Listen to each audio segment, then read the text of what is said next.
పెద్దపల్లి జిల్లా ధర్మపురి నియోజకవర్గం ధర్మారం మండల కేంద్రంలో ఉద్రిక్త వాతావరణం నెలకొంది. కాంగ్రెస్ బీఆర్ఎస్ మధ్య సవాళ్లు ప్రతి సవాళ్లతో ధర్మారం దద్దరిల్లింది.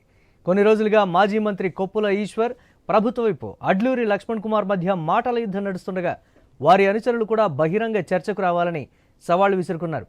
ధర్మారం మండల కేంద్రంలోని అంబేద్కర్ సర్కిల్ వద్ద బీఆర్ఎస్ కాంగ్రెస్ నాయకులు భారీగా మోహరించి పరస్పర ఆరోపణలు, నినాదాలు చేస్తూ హోరెత్తించారు. ఇరు పార్టీల నేతల మధ్య వాగ్వాదం, తోపులాట జరగడంతో టెన్షన్ వాతావరణం నెలకొంది. రంగంలోకి దిగిన పోలీసులు బీఆర్ఎస్ కాంగ్రెస్ శ్రేణులను చెదరగొట్టారు.